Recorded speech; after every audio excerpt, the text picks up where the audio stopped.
Welcome to Top of the Grid, the podcast brought to you by myself, Scarlett Archer, and Amber Jones. Today we've got a very special guest. It is motorsport presenter and content creator Emma Walsh, and we'll be chatting to her all about her journey from being a pop star to a motorsport presenter and her time with F1TV. So you actually grew up in South Africa, so what was that like, and how old were you when you ended up moving to England? My childhood was great. I mean, South Africa is such an amazing place to grow up. You know, we've got 4 seasons, so the summer is obviously the highlight. Rollerblading, biking around, it was definitely different back then. I wouldn't suggest that now as a kid, but back then it was safe and it was great. And I started ballet from an early age of 3, so that was kind of my childhood, just straight. And basically, my parents put me to work straight away at 3 years old. But no, I had a really good childhood. I loved growing up in South Africa, and I moved over here in 2010. So I've been over here for quite a while ago. Yeah, that was quite a long time, just a couple years before I was born. So pretty much. I know that your journey started through performing arts. So is that, your parents kind of just put you in a dance class and that's how that started?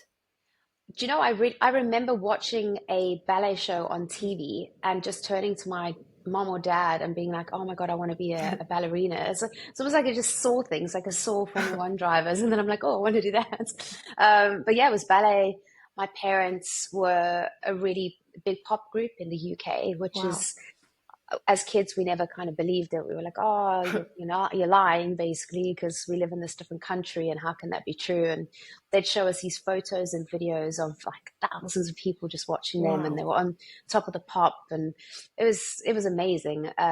So yeah, the musical side came from them. I grew up in hotel rooms as they were in bands playing every weekend, and we watch them set up and help them, plug all the cables in and the microphones and do warm-ups with them, and then get sent to the hotel room while they did gigs. So music kind of just, was our childhood. That's all I can kind of remember growing up. So how did, your love for performing turn into motorsports? Because I mean, they're quite different.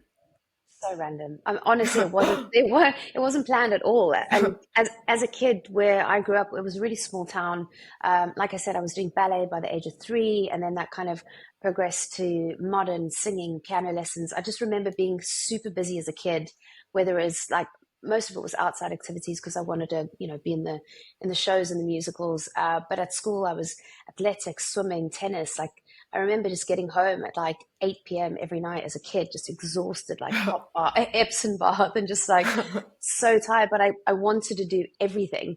And I just wanted to learn how to do everything well.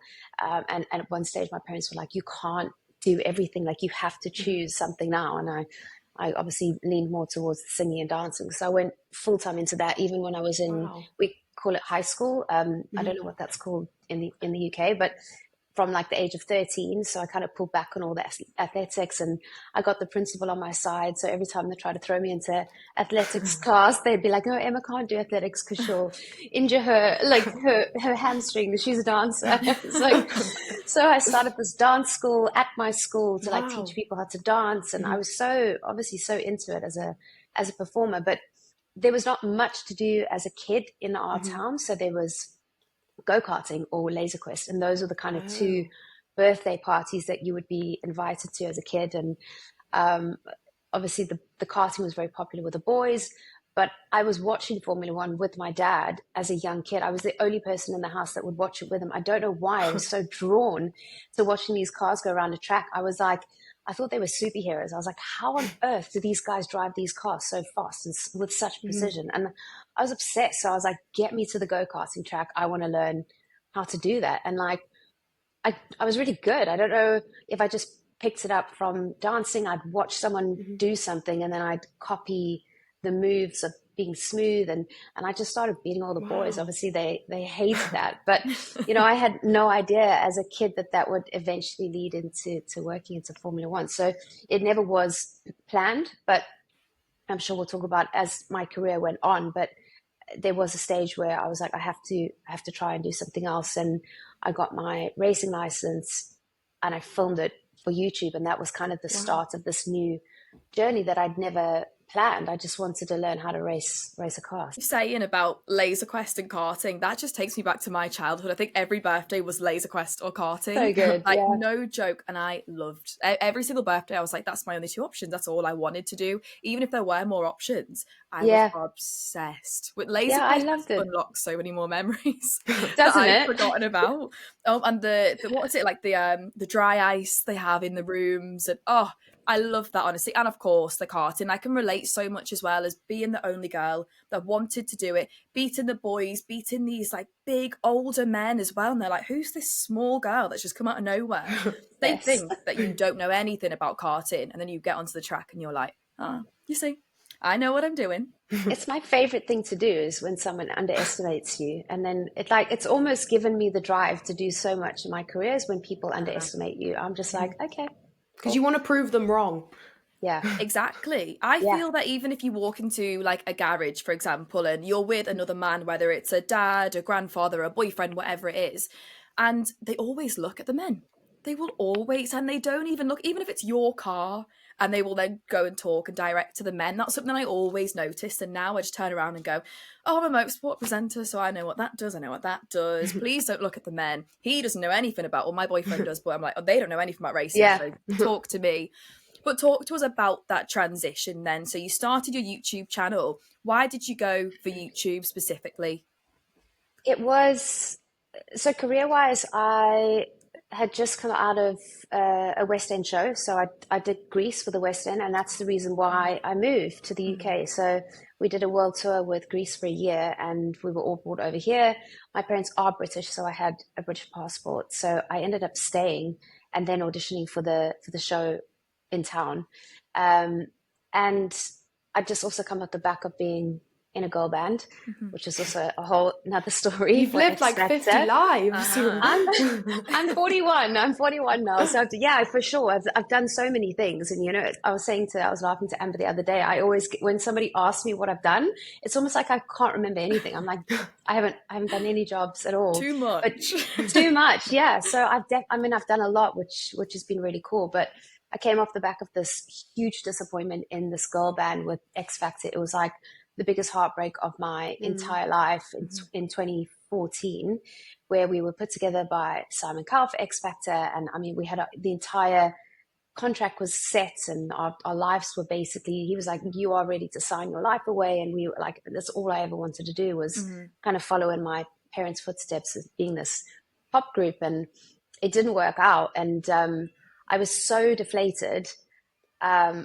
And at the time, I was literally working any job I could imagine. Like, I moved to the UK. I didn't have funds. I was doing any promotion job I could imagine. I mean, the jobs that I've done, if I could tell you some of the jobs that I've had to do, I've been in like Pikachu outfits in a kid's store, like handing, wild jobs, dressing up as Teletubbies, any promotion job you can imagine in the UK. I handed out flyers at a petrol station. Like, I've done, it was literally survival mode for the max. It's the hustle. It is the hustle. It's like, you have a goal, you're going to get there, whatever journey you have to take, you will take that journey. I was like, I've just got to survive. There was no ways I was going back to South Africa with my tail between my legs. I was like, I made such a big move to come, and people were like, you're crazy. Like, why would you move from South Africa? I was just like, I don't feel like I belong here, and I don't feel like the opportunities are big enough. As much as I love my hometown. But yeah, I got offered to do this role in Monaco at the Formula One Grand Prix to host all the VIP guests. And back in South Africa, I did movies and stunts and singing and dancing and the whole thing, but I also ran my own events company. So I kind of knew how to do that, and they needed somebody who could do the event stuff on the yacht, but also look after some of the drivers and some of the VIP guests, and somebody who was knowledgeable on Formula One. And I was like, oh my God, this is perfect timing. Like, literally don't want to be doing anything at the moment in the music industry. And I was like, great, how much is the job? And they were like, No, there's no pay, but you get to experience the Formula One. And I was Oh, like, we've you all know, been there. we've Need all an been experience. lovely experience. But you know what? At the time, I was broke. I was heartbroken. I was just like, I just need to get out of here, change of scenery, and you never know what happens. And I've always kind of been in that headspace where you just take something, because normally something good comes out of something that you take, or what you make of it, right? So I took the job. It was the worst job I've ever done in my life. We worked 18 hours a day. I mean, we were all in tears by the end of it. We'd had to walk an hour and a half up to our apartment, and I got there the one day and someone else was in the bed, and I was just like, what is going on? This is the worst thing ever. And I woke up the next day and I was like, you can either go home or you can get up and just make the most of this job. And there are some really important people around here, so you can either, you know, cry or you can go network. And I picked myself up and I networked the hell out of that job, and I just met these 3 key people that turned my entire career around, and I didn't even know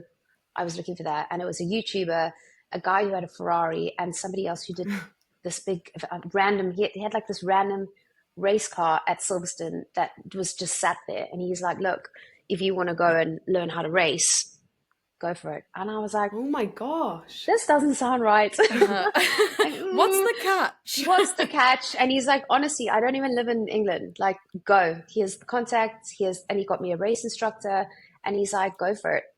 And the guy, the YouTuber, Shmi, the guy that I met there, he was like, here's my camera. You should film it. And we all ended up doing our race license together. So it was Seb, Delaney, myself, and Shmi doing our race license. And he's like, you should film it and put it on YouTube. And I was like, I don't know how to do that. Like, I don't know how to do YouTube or film or edit or anything. And he's like, just give it a go. So it was not planned at all. I was like, this is cool. I'm doing my race license. As you said, you know, something that Amber and I always talk about is how important it is to be positive and, you know, to go around and network, because as difficult and sometimes it might be scary to go and, you know, just put yourself out and talk to random people, the worst thing that they're going to say is no. So you may as well just, you know, put yourself out there, because you never know who you're going to meet and can help you. You can speak to 100 people and one of them might be able to help you. So, you know, it's all worth it in the end. But wow, I mean, dressing up in a Pikachu outfit, that is like a whole new Teletubby.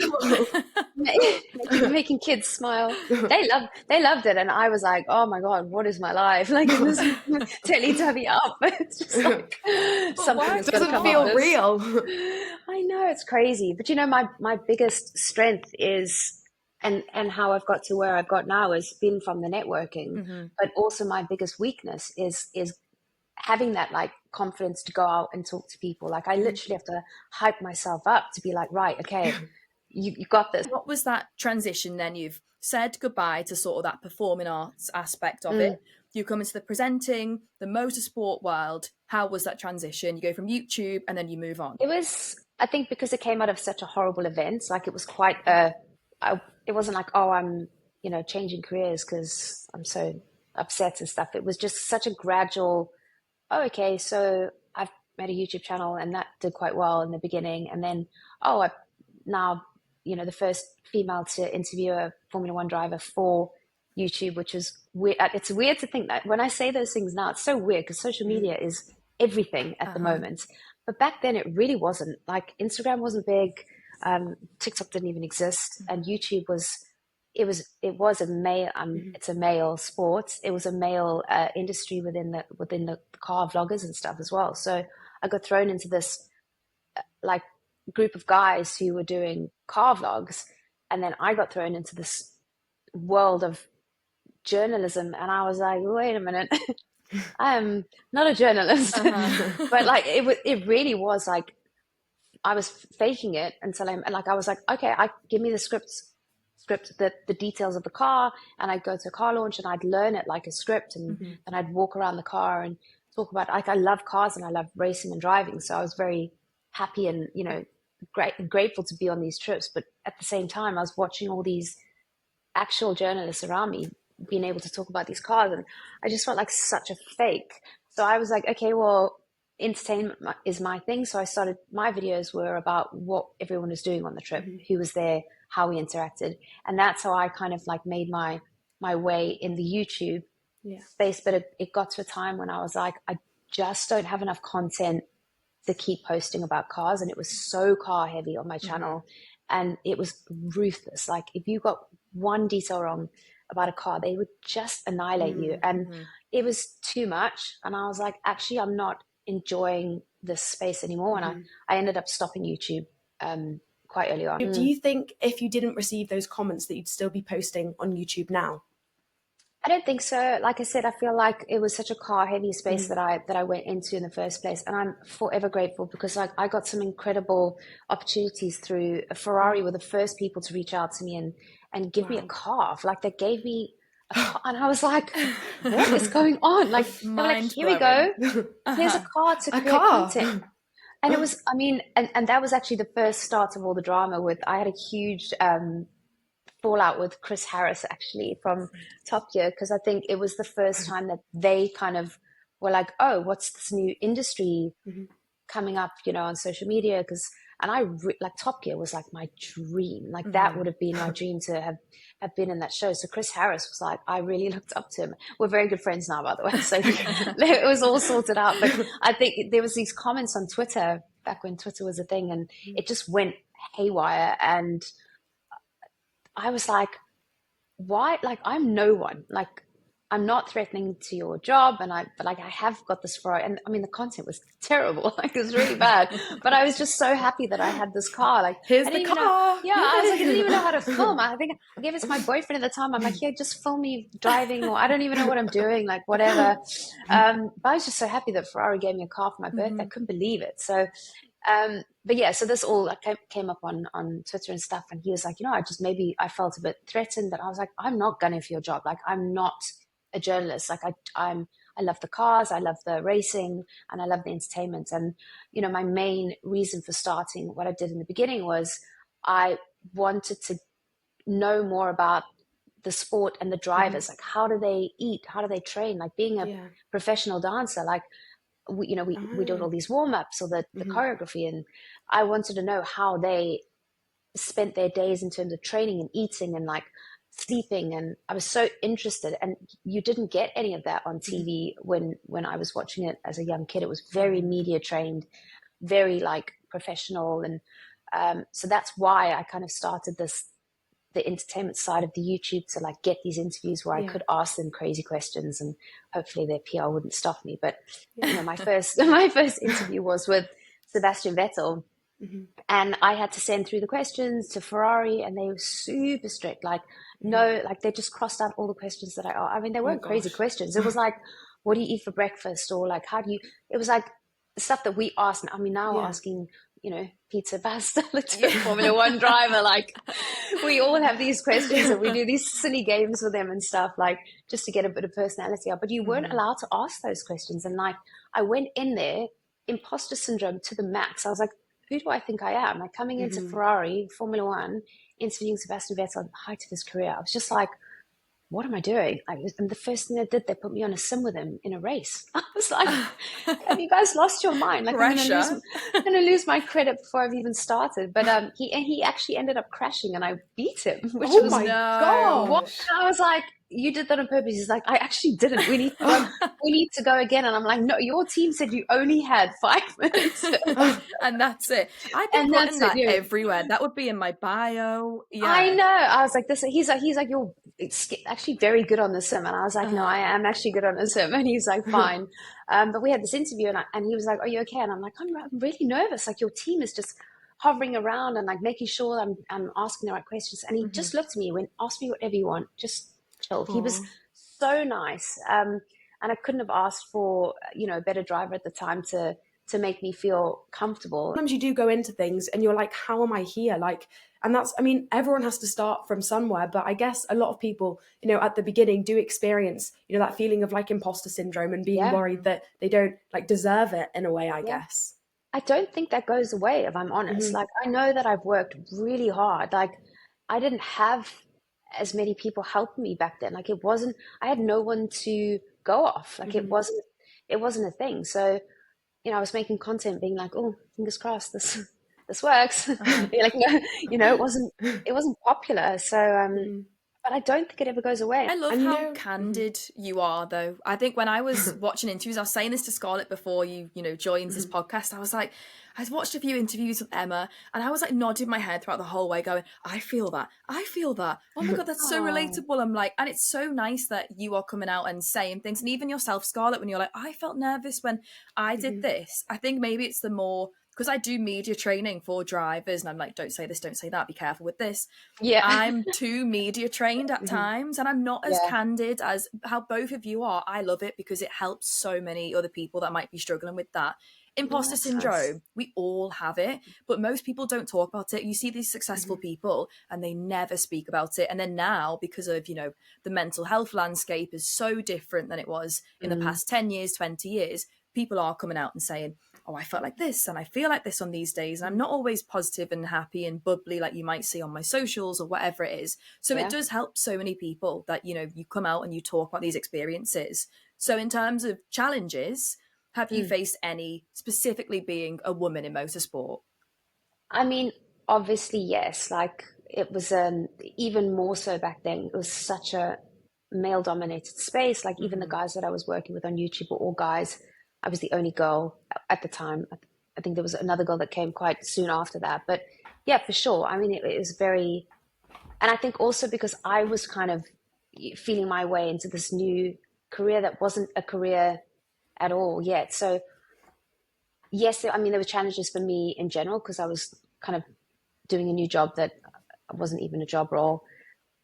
But yeah, I mean, a lot of men have been super supportive and really helpful in my career. But yeah, it is a male dominated sport. You still get the odd. I mean, I remember going on to BMW asked me to come to Austria to the Red Bull Ring to do this track day with an actual racing car. It was the M4 GT4. So it was a full-on kitted out race car. And I always just say yes. And then like on the way there, I'm like, what am I doing? That is the exact same as me. What am I doing? Yeah, like, what have I got myself into? Yeah, panic. And I got there and like everyone that had been invited was like, they were men and they were all journalists. And it was always the case. I was always the only girl on these jobs. And they were from all over. So like German and Dutch and they were like proper guys, like men, like smoking and like journalists. They like write stuff and I like they write stuff. They write stuff. They're so serious, And I came in, this blonde little girl, hoodie, tracksuit, walked in the thing, checked in. Everyone was like weird. Came to the dinner area. I think the one guy asked me to get him a drink from the bar. I was like, I'm not the waitress, but the bar's over there. So I was like, great start. And then I got to the track and they were mean. They were like, what? Oh, you're actually here to do, what are you doing here? And I was just like, la, la, la, like being shy and like, it's all good. Like, it's fine. Got dressed in the race. And then they put us into the cars and normally they have an instructor next to you, but they put us into the cars, one behind each other. And the race instructor was at the front and he was like, follow me, each lap, somebody will come in front and da-da-da. And I was like, right. So we're getting in this race car and no one's in here with me telling me what to do, how to drive. And it was a proper piece of kit, but they timed us during the laps. And at the end of the day, they were like, oh, we'll obviously do like a competition about who's the fastest. And I beat them. Yes, Emma. What did they all say? What did they say?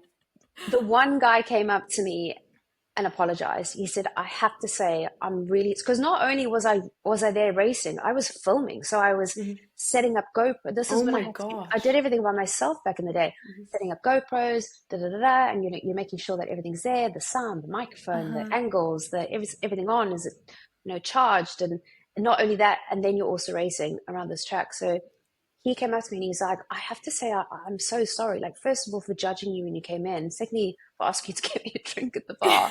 And then for like, just like thinking that you were never going to make it around the track. Like, for sure, he thought I was going to bin the car. You were teeing up that story as if you weren't going to come out on top. And I know. Emma, you just like dropped it in there because I thought you were going to say like, I crashed, it was terrible. And you were like, I beat all of them. I beat them. I beat them, but because I was so determined, I was like, no, I'm so sorry, guys. Like, I'm not going to come in here and be like, and that is pretty scary. Like, the last thing you want to do is bin the car as a girl, because if you bin it as a guy, they all laugh. Like, as a girl, they're like, oh, classic. So no, I did. I was really quick, and I said to him, thank you for coming to say sorry, because the amount of times that guys judge me, and and I said that's fine. Like, so I was like, I totally get it, but like, don't you tell your face like to do something else, because like, be welcoming and stuff. And he was like, no, I've learned a big lesson here today. So yes, I got that a lot. It's really easy to like let them bring you down and then not perform as well as you want to, but it's so important that you like use them to like fuel you, kind of. But it did, I mean, for a long time it put me down. I kind of like stepped out of that like feminine, because I was too scared to be too girly, like so I did, for sure. Like, I pitched up in like clothes that weren't revealing or feminine, and I really dumbed down like that side of me where before I was a dancer, it was completely different. So it took me a long time to be like, no, I'm not going to be like that anymore. I'm going to come back into my normal self and not care what you think if I'm wearing a nice pretty outfit, and then I change into a race suit. I love that you've mentioned outfits, because I always think the same now, and I'm like, but I'm a motorsport, I'm serious, I'm a motorsport presenter, I can't be wearing that. And it's like, why are we conditioned to think like that? You can wear whatever you want, do whatever you want, and you're still going to be taken seriously in your profession. Natalie Pinkham's profile picture is her in a bikini. So I always think about that. Yeah, go girl. I love that. Yeah, I mean, how can that stop you from doing a good job? Like, I don't understand it. It's like, if you have the skills, you have the knowledge, and of course the passion, like I understand that if you're on TV, then there are some things that you shouldn't wear and out in public. I don't think I'd want to see like a presenter walking out like naked or something, but like, it doesn't affect your performance. Like, if you're good at something, then it's just something else to be worried about, worried about people thinking about what you're wearing. I know, but I think it just goes back to the old school days where guys are distracted. So you shouldn't wear that because the men will be distracted. Honestly, like, that is for sure how it came. The men are distracted, so you should therefore cover up a bit more. And now I'm like, whatever, I'll obviously be appropriate, but I'll wear what I want now. Do you think it's crucial that presenters should sort of go into that content creation realm now, because we're seeing more opportunities for content creators? Do you think it would benefit a presenter's career? I think it depends what you're doing in terms of brand and work-wise. Like, I definitely think a brand would enjoy the fact that you've got an audience, but like I'm quoting for a job at the moment, they want me to host the show, and I'm like, that's great, this is how much it will cost. And they're like, oh, and then could you also post some stuff? And I was like, that's an extra fee. and they really try to get away with it. I'm like, no, that's a different job. So if you want me to create the content and edit and do whatever, like, you'll have to pay me extra for that. But can't you just include that in the fee, because you're there anyway? And I'm like, I am there anyway. And I am there, and I'm quoting you to be there to host the day. But if you want me to do the extra part where you get to reach an audience of people who love Formula One and cars, you have to pay for that, because you would pay for that as an advertisement anywhere else. So it really is like about just putting your foot down when it comes to this. So it depends. Like, no, you don't have to if you want to be a presenter. It doesn't hurt to have an audience where you can use as well. And I think if you are going to be in this realm, in this world, why not? Like, I don't think you have to have thousands or whatever, but why not have your work on show where other brands can go in and look at your, like, I use my Instagram for like a CV, right or wrongly, but brands can go on there and I can show them what I've done. So yes, for sure, I think it's a great place to have your CV, but whether you need a huge audience or not, depends what you're going for. And it's about displaying it in the right way as well. It's about being like careful of what you post and making sure you're using the right words and being appropriate as well. That's really important too. Yeah, exactly. And it's difficult. We TikToks come out, even me, as like, I'm in my 40s now, and I'm like, oh, should I be also doing that kind of stuff? And I'm like, it's really hard, because you want to grow your audience, but you also don't want to be doing stuff that's out of character. But then my old performing side is like, I would have done that if I was still performing. Like, that would have been the stuff that I was doing. So it's really difficult to find that line of like, it's like a balance. Exactly. You want to be putting the right stuff out, like being authentic and like true to yourself, not like kind of putting on a show, but then keeping it like, appropriate as well. So it's Yeah. difficult to I think stay true authentic. to yourself, because there's millions of trends out there, and you're not gonna be applicable for all those trends, even if they can get you 1 million views. So you do have to sort of pick, like, is this suited to me? Is this suited to my brand, my content, my audience? Like, if the dancing TikToks are for you, great, do that. If they're not for you, you don't need to do that. And that's where I think people have that difficulty finding that fine line. But I love that you mentioned that you put your foot down a little bit when it comes business deals. You've got to know your stuff. How have you navigated the freelance lifestyle? Because it can be tricky if you haven't got someone telling you, don't do this, this is what you should be charging, these are the rates for this. How did you navigate it? I think I'm quite savage when it comes to business. Good. And I think that, I mean, it's my South African in me for sure. Like, we're very direct, we're very like to the point.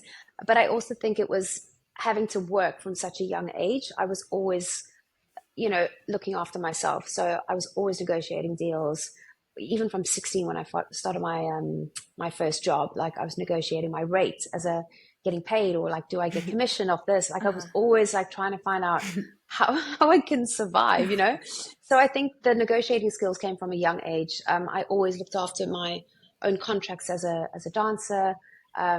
And when I was an actress, I'd always want to be involved in the conversations with money and contracts and stuff. So I was always making sure that I was familiar with what was going on and how, and I always want to know how everything works. I'm so annoying. Like, my manager, No, that's sometimes my manager's like, can you just leave this to me? But I think it's good to know how things work and, what's in a contract, and read every single contract, even if someone else is, proofreading it for you. I always say that to people that are up and coming, like, just make sure you're on top of everything that's going on. So you always know, like, no one can do anything. And I do hope, and I do encourage people to do it. I mean, you get to a stage where you do just take it. And I did for sure. I took so many jobs for free. I did every press job I did was free. No one paid me. So yeah, I get it. But sometimes when it comes to these big brands, and they're like, oh, you've got this amazing huge audience, also you're new in the industry, so can we just use you for free? That's when it starts to probably annoy me a little bit, when you're just like you should really be having someone to help you in that sense. Like, because they are taking advantage a little bit, because you're like, wow, I'm in this new industry, this 100%. Is so cool. They do say, oh, okay, we probably don't need to pay them as much, or this can be a free experience. And I remember it happened to me for a job, and I really had to push for my day rate, and they were like, but you're gonna be in Formula One, and it's gonna be this and that. And I thought, yeah, that's all great, and I'm so happy and so grateful, and I am dying on the inside, but you do have a living, you have rent to pay, you've got, other expenses. So I do need to be paid for my whole week. I'm taking out a whole week to be here. You can't just give it to me because it's Formula One. And that was the difficulty, I think. So did you have a lot of people?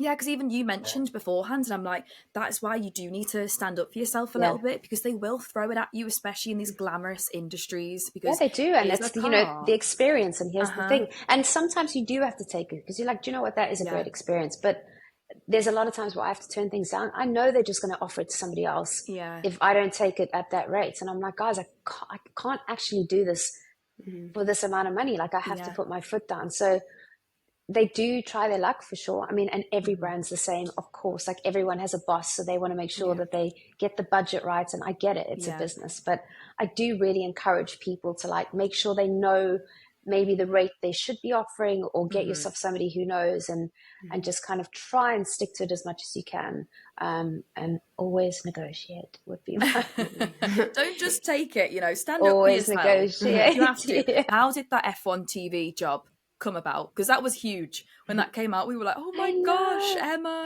how did that come about? I couldn't believe it. I have to say that it was Will Buxton and Laura Winter. They constantly pushed for me, because I was always there, and they were like, everyone here, like, you should be here, like, this is your thing. And they really pushed for me. When there was somebody missing in the team, or somebody was sick, they were like, oh, Emma should do it. But let me tell you now, it took a long time. It took me being like, every time I was at the Formula One, I have a list of people that I go and catch up with, or go and have a coffee, and I'll message everyone, hey, I'm in the paddock, let's get a coffee, even though I'm on another job.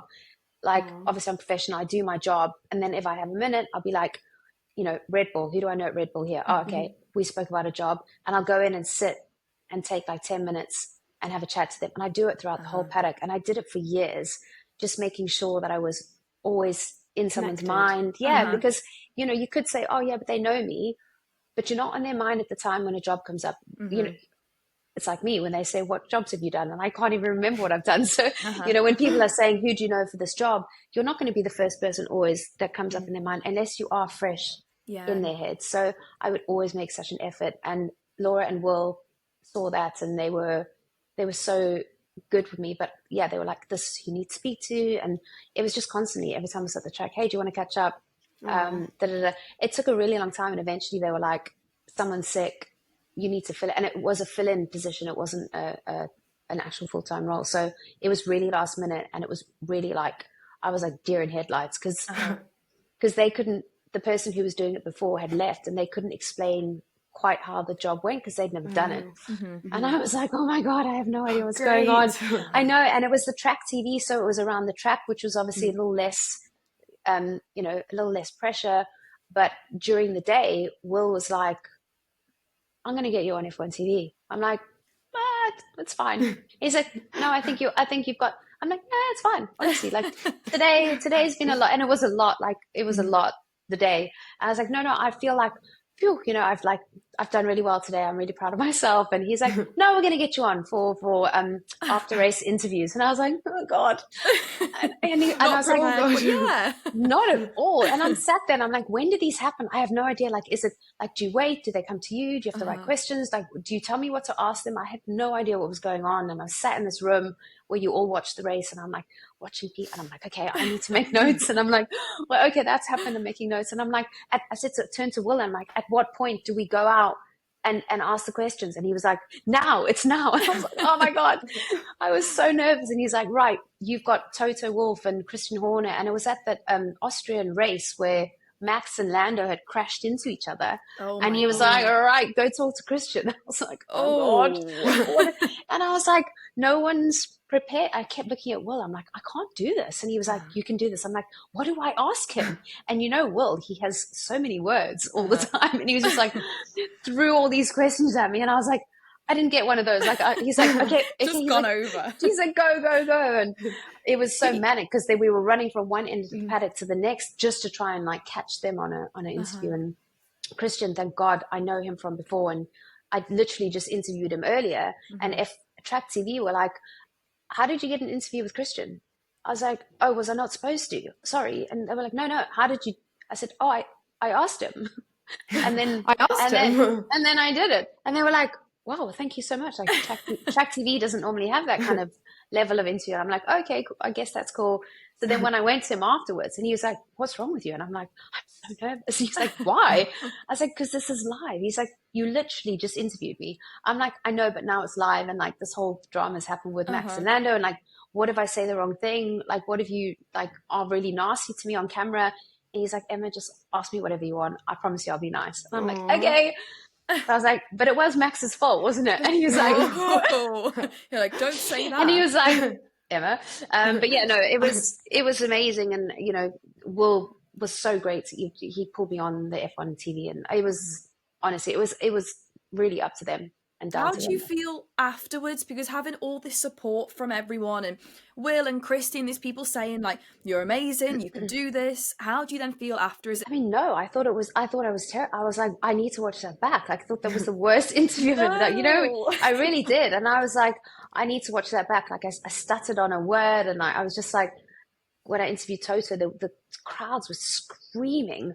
And it was just, because George won I was just so manic, and I was like, I couldn't get a word. I was just like, and I went back to the hotel, and I just sat there by myself being like, I've just embarrassed myself in front of everyone. No. I really thought it was really bad. I was like, I thought the worst. And then I watched it back. I said to Will, can you send me the link and whatever? I was like, okay, it wasn't that bad.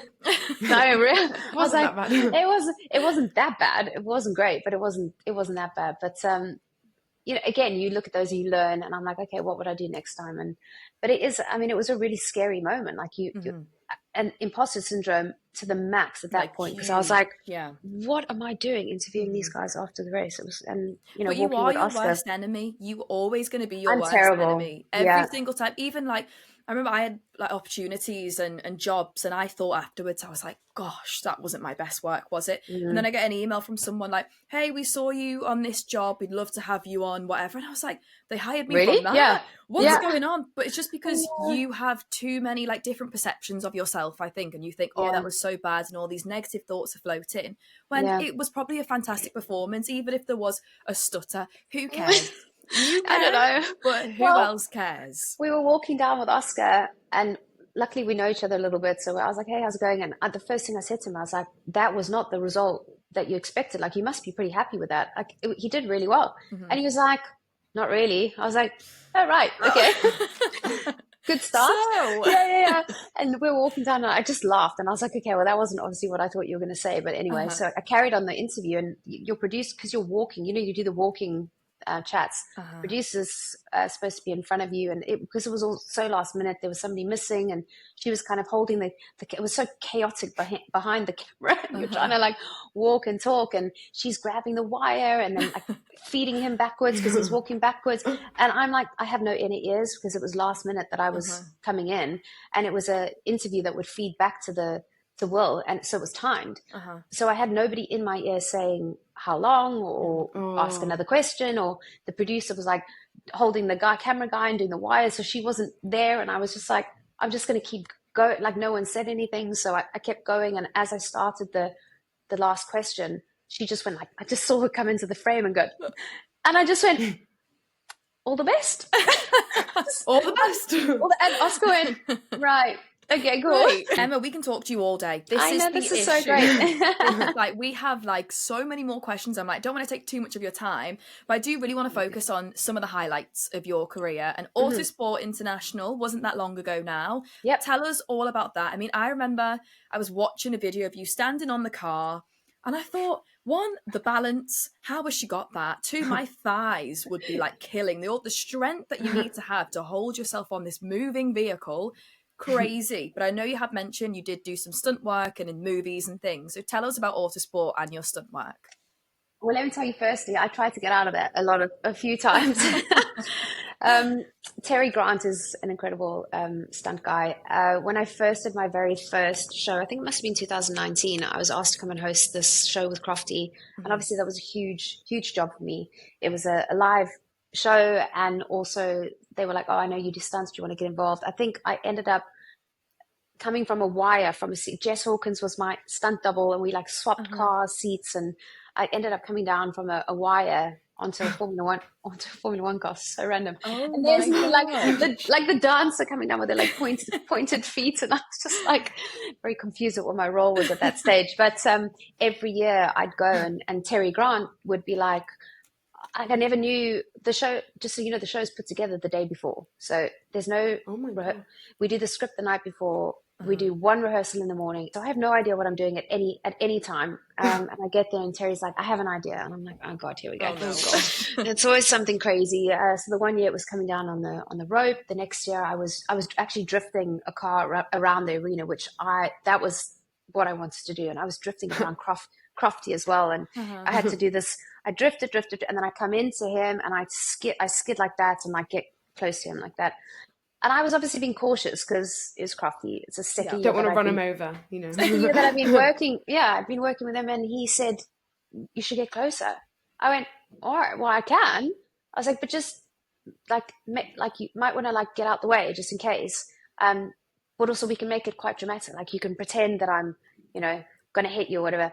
And then I came in really close the one day, and he fully, like the drama that came out, like jumped away. It really did look like I was going to hit him. And he said it on the microphone, and I was like, we literally just discussed that. Like we said we were going to do that anyway. So every year, like we'd come and do something crazy. But I think it was 2 years ago where we had a huge crash. I don't know if you were there or saw that, but Terry was ramping this huge car over a donutting car and the bikes were coming up. It was a huge finale.